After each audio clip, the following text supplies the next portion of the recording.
farming anyway is a way of life. It's not a job, it's a way of life. If you're going to be a farmer, that's how you have to look at it. And organics, definitely, you have to, from my personal point of view, is you have to work with nature. Of course, within organic farming, there's a whole spectrum. You're getting some organic farmers who just see that not using chemicals is the answer, but they're still using the industrial model of inputs and outputs in their head. And then you get fertility, that you have to start seeing the farm as a whole, and there has to be a balance there.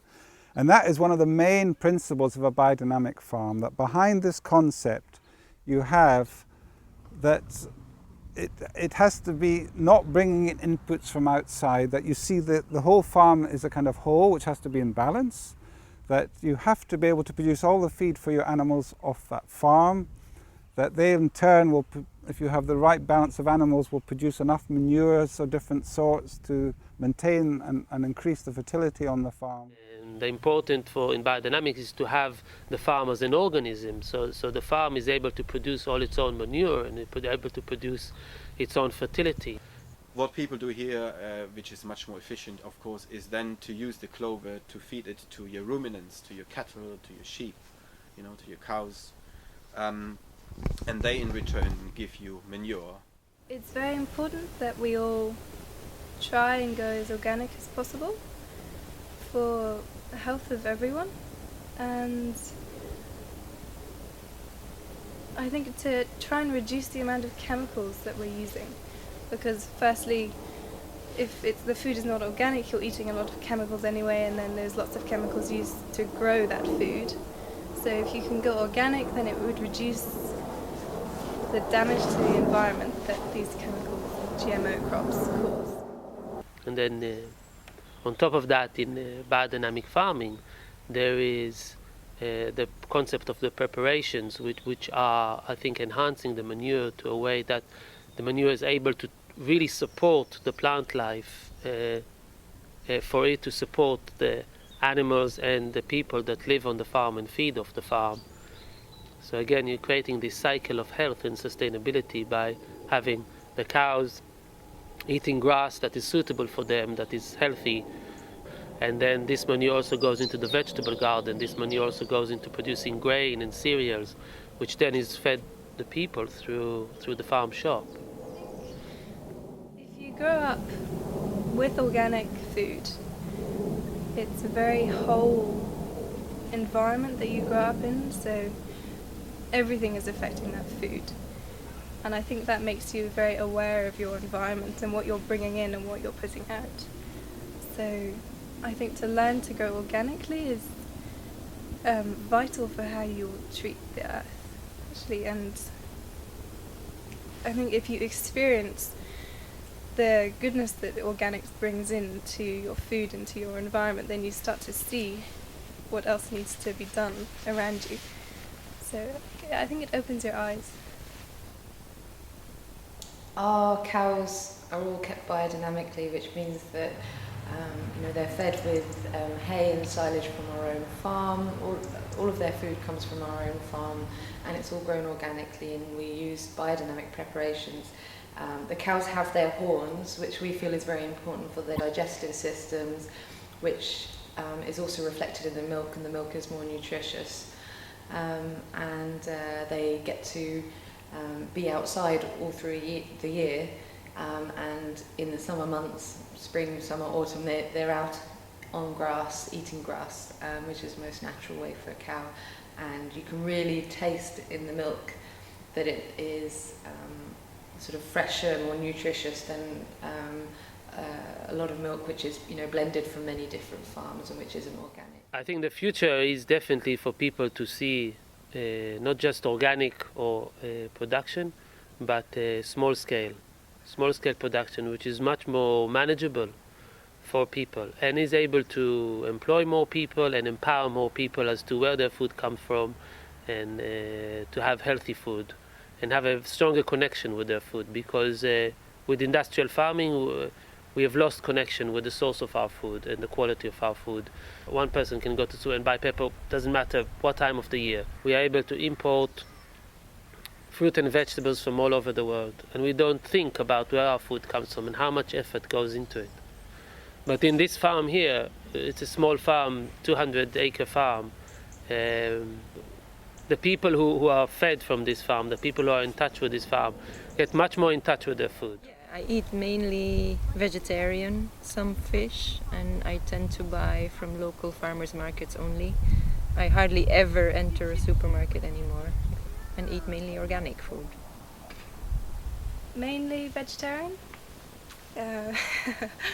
I was vegetarian completely it was only 2 years. But I will eat the meat from this farm or from our sister farm, Tablehurst, because it's biodynamic. I know the people looking after the animals, and I know what food they're eating and their environment that they've grown up in. So as long as I know that, I'm happy to eat the meat. I became vegetarian when I was 6, so I haven't eaten meat in a long time, and I think probably if I wasn't already vegetarian, then I would probably eat organic and biodynamic meat, but I don't really have any need for meat now, so I stay vegetarian. I was vegetarian as a child, and the whole family was vegetarian, but I only eat organic meat really, or biodynamic. We eat vegetarian food and organic as well. There are methods which are available which can show that we're not just talking about minerals and pure substance, but there are forces in our food and working in nature. And one of those methods was developed by Pfeiffer when he developed the chromatography, and Dr. Kalisko as well with the crystallization method. And by using that method, you can see other than just the chemical constituents of something, but it actually shows a completely different picture depending on how alive or dead it is, if there are forces in that or not. And these pictures are quite objective, and it's absolutely clear. You can take a dead soil and take a sample from that, and one which has been enlivened of that same soil with compost and biodynamic methods, and it creates a completely different picture. Each farm is a small community of friends and not only colleagues. For being interested in organic agriculture, and what the farm does here is to do with the fact that you can involve the community in it, and also when you work with biodynamic agriculture or organic agriculture, you're actually producing food that people can trust. So after I became more interested in organic food and growing my own food and cooking my own food, I got also interested in what isn't organic or the conventional and the use of GMOs. And me personally, I'm completely against using GMOs when you're cooking or eating or anywhere, because they unfortunately are everywhere. The plant is genetically modified. It's missing a vital part of the life of the plant.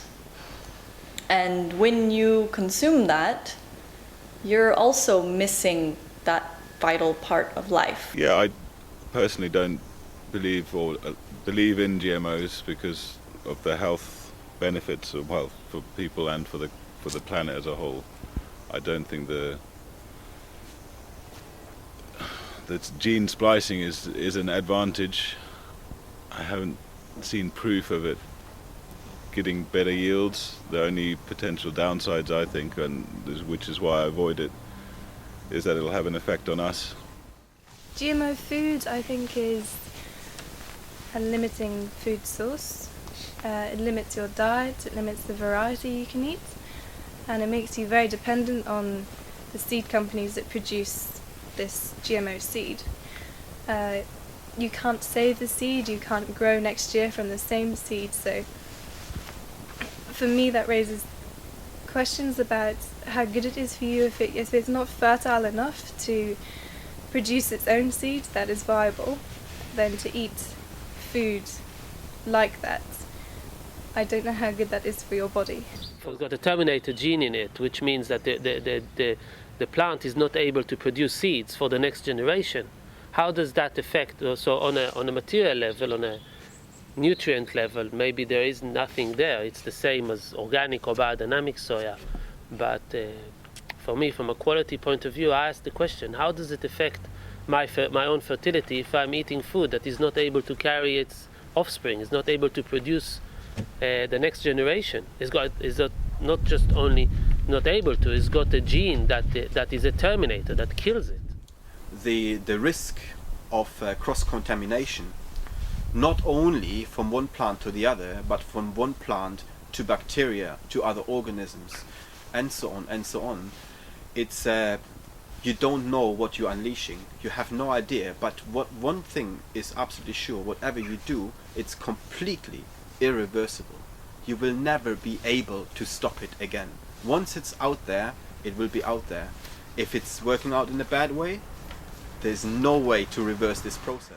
I'm very suspicious of GMOs. I have to say I always try to buy from local farms when I don't get my food from my own farm.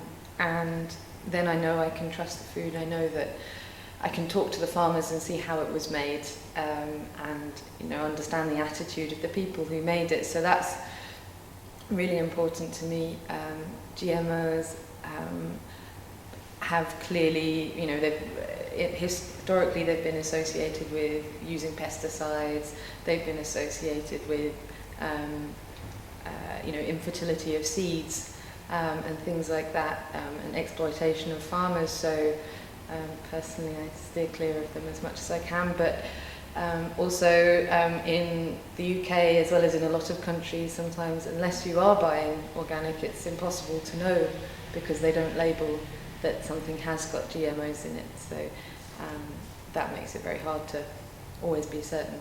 And the last thing is that it, now time and time again, it proves that GMO doesn't work. Again, it's the question of sustainability. The fact that I sowed maybe a field of GMO corn and it's grown a good crop one year, it doesn't mean that it will grow food every year. A lot of GMO crops have proved to fail. They don't have higher yields, but they still need to have pesticides, herbicides, and fungicides. And the result of it is then you get resistant strains like the super weeds, and this just becomes it just becomes an accelerating process. So if you get super weeds, then you need to use more poisons, and then the weeds get stronger and stronger, and you're not really solving the problem. The problem is not really solved. While if you create a balanced ecological system and acknowledge the fact that there will be weeds, that there will be pests, that there will be diseases, but to keep it in a balanced way, I think it's much more healthier. The slightest interest in going back to growing your own food or buying from local growers, you should try and do it, because to me that is the future, basically. When you live in a city and you live just with technology all around you, where life is so fast-paced, you actually gradually completely lose your identity, and you completely lose a sense of what life really is about. So for me, the journey of returning back to nature and to working with the soil and with plants every day has just been an amazing journey. Like, I have had so many moments in the last year or a year and a half where I felt so content and so connected, and where I've really been able to feel joy, just being with color, with sounds of nature. There's so much more than just nutrition that you get from living on the land and working with the land every day. So if you have a chance, then I would say try and leave that bubble where you're completely blinded and numbed by technology, and just try and go back to nature wherever you can find it, really. I think it's the only way forward. Small scale growing. A lot of small farms that are able to grow and specialize in certain things, but grow also a wide variety of fruit and vegetables. It's also fun, It is. I wouldn't choose it if it wasn't. I really enjoy farming life. I like, it's very seasonal, it's very rhythmic. You always have the most amazing food right at your fingertips. So I would definitely recommend everyone get into farming, but it is really hard work. And obviously if you're doing farming, then do organic farming because it's so much more rewarding. So if you are a young person living in a city and you have a desire to find out what it's all about, you just need to go onto websites like the WOOF websites or HelpX, or there are so many resources on the internet now that can allow you to go and stay on organic farms in your own country even. You don't have to travel around the world, but that you can go and stay at places like that and get an experience volunteering for a few months or even for a few weeks. That would be a great thing to do. Or alternatively, try and find in your own city if there are allotments available, community projects, community allotments. Like here in the UK we have quite a lot of those projects, and even while I was still working in an office I used to go and volunteer on Sunday afternoons. Try and find some of these projects and allow these projects to help you spark something for you to change your lifestyle and really understand what organics is about, just by eating organically and working with the land.